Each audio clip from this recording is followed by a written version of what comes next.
तो मरण पावला होता की तो जिवंत आहे, हा आजचा आपला विषय आहे. आणि पुन्हा एकदा आपण त्याच्या वचनाकडे वळत असताना या प्रश्नाचं उत्तर आपण त्याच्या वचनातून पाहणार आहोत.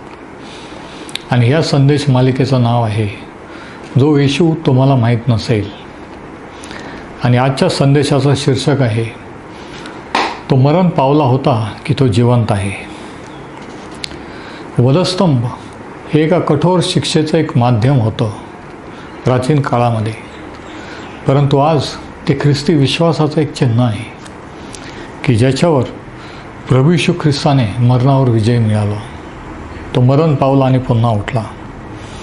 आज आपण प्रभू येशूचं पुनरुत्थान, तो जिवंत आहे, तो मेला होता की जिवंत आहे, आणि त्याचा संबंध, जिवंत असण्याचा संबंध आज तुमच्या आणि माझ्याशी कसा आहे हे आपण त्याच्या वचनातून पाहू. कोरिन्थीकरास पहिले पत्र याचा 15वा अध्याय आणि 20 ते 26 हा आपला शास्त्रभाग आहे. पहिले कोरिन्थ 15, 20 ते 26.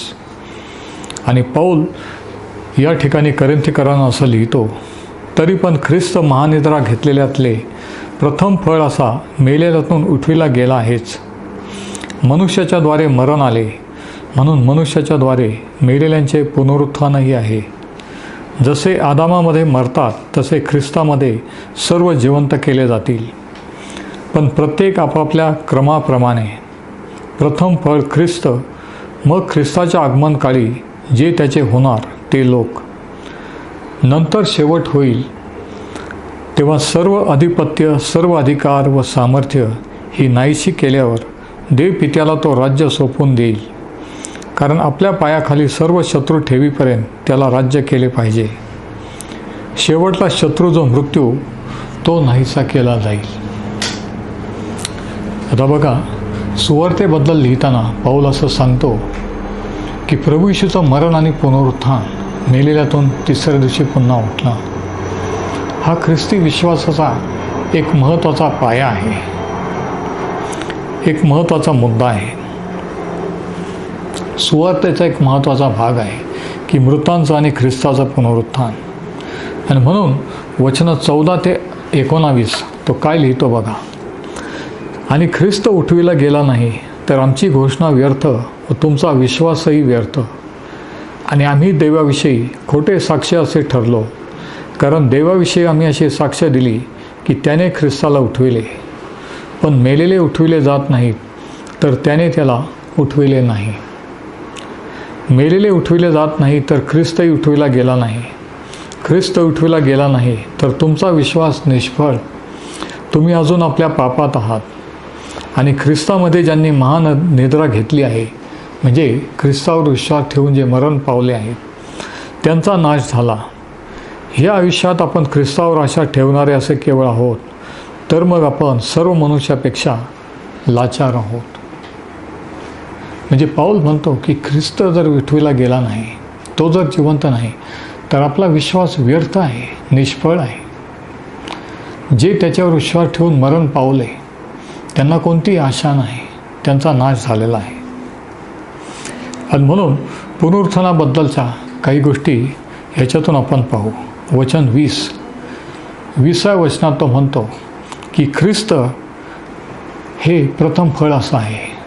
म्हणजे पहिला पॉईंट, पहिला मुद्दा, पुनरुत्थानाचे प्रथम फळ. वचन 20, पण ख्रिस्त महानिद्रा घेतलेल्यातले प्रथम फळ असा मेलेल्यातून उठविला गेला आहेच.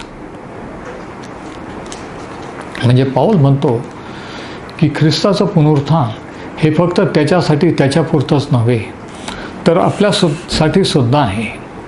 कारण का? कारण तो म्हणतो की ख्रिस्त हे प्रथम फळ असं आहे, मेलेल्यातून पुन्हा उठविला गेलेला असा तो प्रथम, पहिला आहे की जो मेलेल्यातून पुन्हा उठला. ख्रिस्त हे प्रथम फळ असं पौल म्हणतो. आता प्रथम फळ म्हणजे काय हे समजण्यासाठी आपल्याला जुन्या काळातल्या लेवियाच्या पुस्तकात जावं लागेल.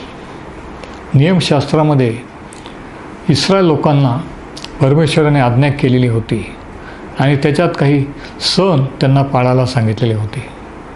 आणि त्याच्यापैकी एक सण होता प्रथम फळाचा सण. आणि हे आपल्याला लेवियाच्या 23व्या अध्यायात वाचायला मिळतं. लेविय 23 आणि वचनं 10 ते 12. या ठिकाणी प्रथम फळाचा सण काय होता, कशाविषयी होता आणि तो कसा साजरा करायचा होता हे सांगितलेलं आहे.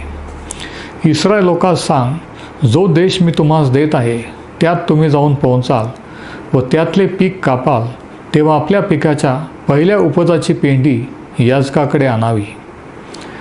ती तुमच्यासाठी स्वीकारण्यात यावी म्हणून ती त्याने परमेश्वरासमोर ओवाळावी. शब्बाताच्या दुसऱ्या दिवशी याजकाने ती ओवाळावी.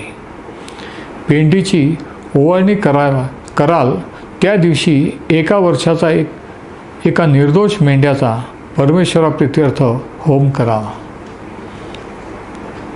म्हणजे बघा, तो सण असा होता की प्रथम फळ, पिकाचं जे प्रथम फळ, त्याच्यातून एक पेंडी आणून त्यांनी याजकाला द्यायची होती इस्रायल लोकांनी, आणि ती पेंडी घेऊन त्याने परमेश्वरापुढे ओवाळायची होती. आणि पाऊल 1 कोरिंथ 15 आणि 20 मध्ये म्हणतो की ख्रिस्त हे मेलेल्यातले प्रथम फळ असं आहे, मेलेल्यातून उठविला गेलेला. म्हणजे ख्रिस्ताचं पुनरुत्थान हे पहिलं पुनरुत्थान आहे. जे लोक मरण पावले त्यांच्यातला पहिला जो पुनरुत्थित झाला तो प्रभू येशू ख्रिस्त आहे. आता प्रभू येशू ख्रिस्ताचं पुनरुत्थान हे आठवड्याच्या पहिल्या दिवशी झालं हे आपण नव्या करारात वाचतो.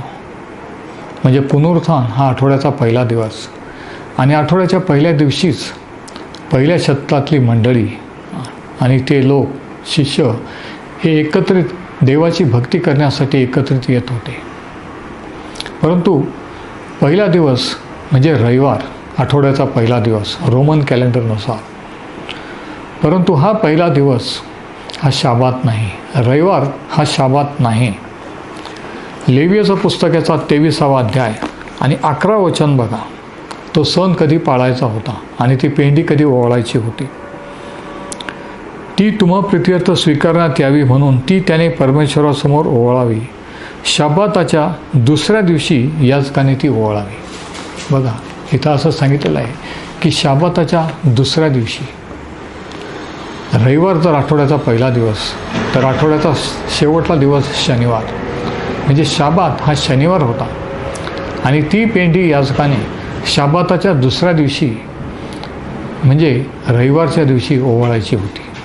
आणि पाऊल म्हणतो की ती पेंडी जी ओवाळण्यात आली, जो प्रथम फळ असा शेतीचा उपज होता, तो ख्रिस्ताचं प्रतीक होतं ज्याचं पुनरुत्थान झालं. आणि म्हणून प्रभू येशूचं पुनरुत्थान शनिवारी नव्हे तर आठवड्याच्या पहिल्या दिवशी, शब्बाताच्या दुसऱ्या दिवशी म्हणजे रविवारी झालेला आहे. किती अचूकपणे भविष्यवाणी ही पूर्ण झाली बघा. किती महत्त्वाचा हा सण, आणि हा सण प्रभू येशूचं पुनरुत्थान दाखवत होता. प्रभू येशूचं पुनरुत्थान आठवड्याच्या शब्बाताच्या दुसऱ्या दिवशी म्हणजे रविवारच्या दिवशी झालेला आहे. आणि जर तो मेलेल्यातून पुन्हा उठविला गेला, त्याचं जर पुनरुत्थान झालं, तर आपण जे त्याच्यावर विश्वास ठेवणार आहे ते आपलं देखील पुनरुत्थान होणार हे निश्चित आहे. कारण त्याने म्हटलं होतं की पुनरुत्थान व जीवन मीच आहे. जो माझ्यावर विश्वास ठेवतो तो मेला असला तरी जगेल, मी त्याला पुन्हा उठवीन. तर पहिली गोष्ट वचन 20मध्ये आपण पाहतो की पुनरुत्थानाचं प्रथम फळ, आणि ते प्रथम फळ ख्रिस्त असं आहे. दुसरा पॉईंट, दुसरी गोष्ट 1 कोरिंथ 15 वचन 21 आणि 22मध्ये, मनुष्याच्या द्वारे मरण आले म्हणून मनुष्याच्या द्वारे मेलेल्यांचे पुनरुत्थानही आहे. जसे आदामामध्ये मरतात तसे ख्रिस्तामध्ये सर्व जिवंत केले जातील. आता दुसरा पॉईंट किंवा दुसरा मुद्दा आहे पुनरुत्थानाचा पाया. पुनरुत्थानाचा पाया. आता 21व्या वचनात तो म्हणतो की मनुष्याच्या द्वारे मरण आले, पहिल्या मनुष्याच्या द्वारे. आणि आपल्याला माहिती आहे की हा पहिला मनुष्य आदाम होता. त्याने देवाची आज्ञा मोडली आणि म्हणून त्याच्याद्वारे मरण आलं, आणि मरण सर्व मानवजातीत पसरलं. जर आदामाने पाप केलं नसतं, देवाची आज्ञा मोडली नसती, तर मरण आलं नसतं.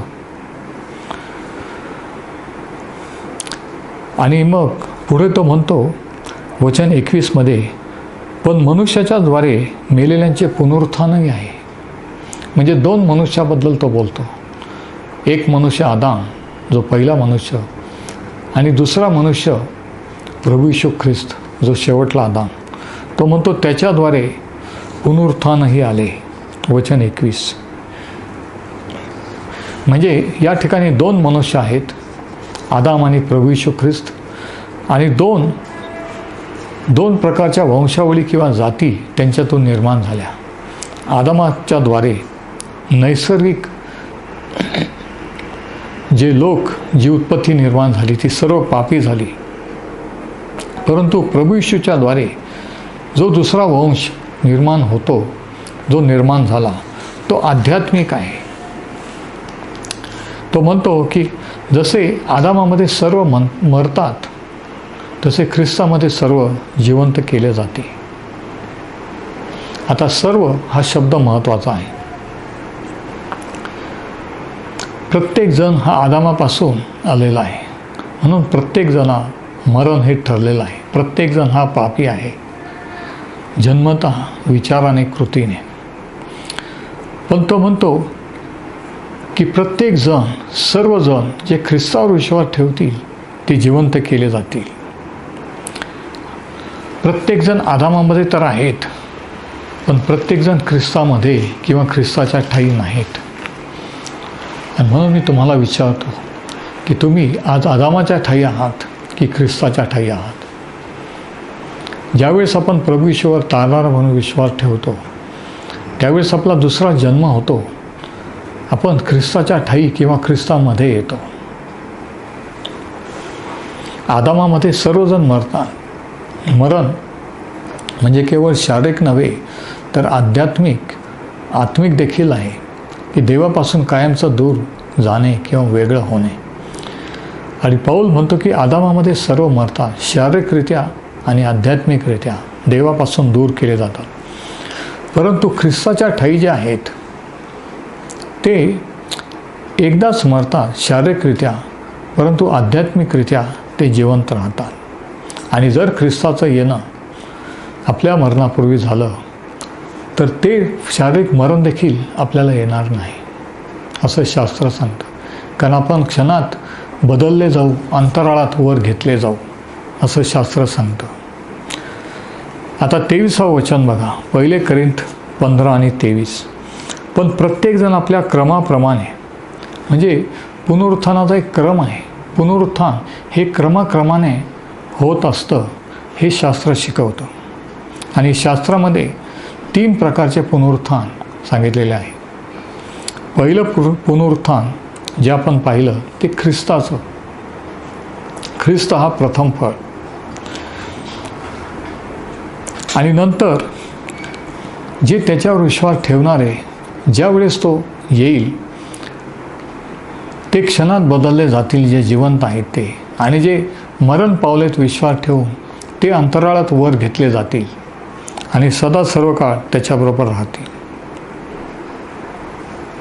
म्हणजे पहिलं पुनरुत्थान ख्रिस्ताचं, दुसरं त्याच्यावर विश्वास ठेवणारे किंवा विश्वासधाऱ्यांचं, मंडळीचं. आणि आज आपण मंडळीच्या युगामध्ये किंवा कृपेच्या काळामध्ये जगत आहोत. या कृपेचा काळाचा शेवट प्रभू येशूच्या पहिल्या आगमनाने होणार आहे. आणि पहिलं आगमन त्याचं गुप्तरित्या अंतराळात असं होईल. त्यावेळेस फक्त त्याच्यावर विश्वास ठेवणारे, म्हणजे ख्रिस्ताची मंडळी, ही क्षणात वर घेतली जाईल. जे मरण पावलेले आहेत की क्षणात वर घेतले जातील, क्षणात त्यांचं पुनरुत्थान होईल आणि त्यांना तो गौरवी शरीर देईल. म्हणजे दुसरं पुनरुत्थान हे ख्रिस्तावर विश्वास ठेवणाऱ्यांत. आणि याविषयी पौल थेसलोनिकरांना लिहिताना याविषयी सांगतो. आपण वाचू 1 थेसलोनिक 4:16 आणि 17. या ठिकाणी ख्रिस्ताचं पहिलं आगमन जे अंतराळात होईल, ज्याला रॅप्चर असं इंग्लिशमध्ये म्हटलेलं आहे, गुप्त येणं. तो म्हणतो की प्रभू स्वतः आद्य दिव्यदूताची वाणी व देवाच्या तुतारीचा आज्ञाध्वनी होत असता स्वर्गातून उतरेल आणि ख्रिस्तामध्ये जे मेलेले आहेत ते पहिल्याने उठतील. मग जिवंत उरलेले आपण त्याच्याबरोबर प्रभूला सामोरे होण्यासाठी मेघारूढ असे अंतराळात घेतले जाऊ आणि तसे सदा सर्वदा प्रभूजवळ राहू. म्हणजे हे दुसरं पुनरुत्थान विश्वासणाऱ्यांचं जे ख्रिस्ताच्या पहिल्या आगमनाच्या वेळेस होईल, तो अंतराळात येईल आणि घेऊन जाईल त्यावेळेस, ते विश्वासणाऱ्यांचं पहिलं पुनरुत्थान आहे की सर्व विश्वासारे हे जिवंत होतील, त्यांचं पुनरुत्थान होईल. परंतु दुसरं एक पुनरुत्थान पवित्र शास्त्रात सांगितलेलं आहे. आणि आपल्याला माहीत आहे की शास्त्र सांगतं की मंडळी वर घेतले गेल्यानंतर, ख्रिस्ताचं पहिलं गुपित येणं झाल्यानंतर ह्या जगावर 7 वर्षाचा महासंकटाचा काळ सुरू होईल. ख्रिस्त विरोधाचं राज्य असेल 7 वर्ष. आता काही जणांना असं वाटतं की महासंकटाच्या काळात लोकांचं तारण होणार नाही, कुणीही त्याच्याकडे वळणार नाही. पण तसं नाही.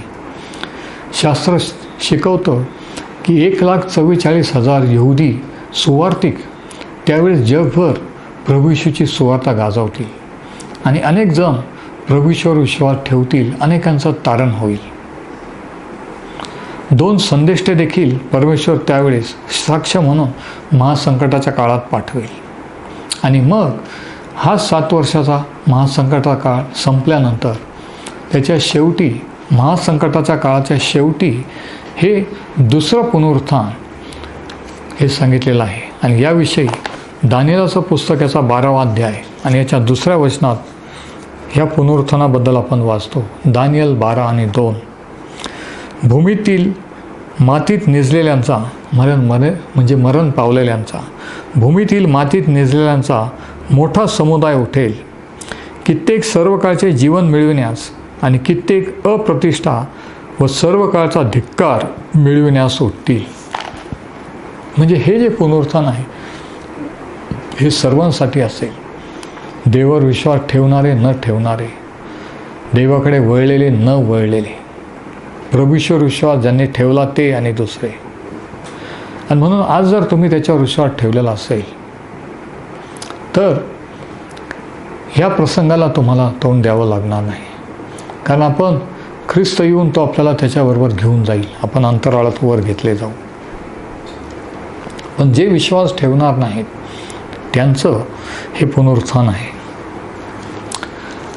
प्रकटीकरणाच्या पुस्तकात देखील याच्याबद्दल लिहिलेलं आहे. हे शेवटलं पुनरुत्थान ज्याला पांढऱ्या सिंहासनाचा न्याय असं म्हटलेलं आहे. प्रकटीकरणाचं पुस्तक याचा 20वा अध्याय, प्रकटीकरण 20 आणि वचनं 11 ते 13 या ठिकाणी काय म्हटलेलं आहे बघा. नंतर मोठे पांढरे राजासन व त्यावर बसलेला एक जण माझ्या दृष्टीस पडला. त्याच्या तोंडापुढून पृथ्वी व आकाशी पळाली. त्यांच्याकरिता ठिकाण म्हणून सापडले नाही. मग मृत झालेल्या लहान थोरांना मी राजासनासमोर उभे राहिलेले पाहिले. त्यावेळी पुस्तके उघडली गेली. तेव्हा दुसरे एक पुस्तक उघडले गेले. ते जीवनाचे होते आणि त्या पुस्तकात जे लिहिले होते त्यावरून मृतांचा न्याय ज्यांच्या त्यांच्या कर्माप्रमाणे ठरविण्यात आला. तेव्हा जे मेलेले लोक समुद्रात होते त्या समुद्राने दिले. जे मेलेले लोक मरणावस्थेत व अधोलोकात होते त्यास त्यांनी दिले. आणि ज्यांच्या त्यांच्या कर्माप्रमाणे प्रत्येकाचा न्याय ठरविण्यात आलेला. आणि हे दुसरं पुनरुत्थान आहे की जगाच्या प्रारंभापासून तर तोपर्यंत सर्वच जण पुन्हा उठवले जातील. म्हणजे काय की मरण हा शेवट नाही आहे. बऱ्याच जणांचा असा विश्वास आहे, बऱ्याच जणांना असं वाटतं की मरण हा माणसाचा शेवट किंवा अंत आहे. पण पवित्र शास्त्र शिकवतं की प्रत्येकाचं पुनरुत्थान एक दिवशी होणार आहे.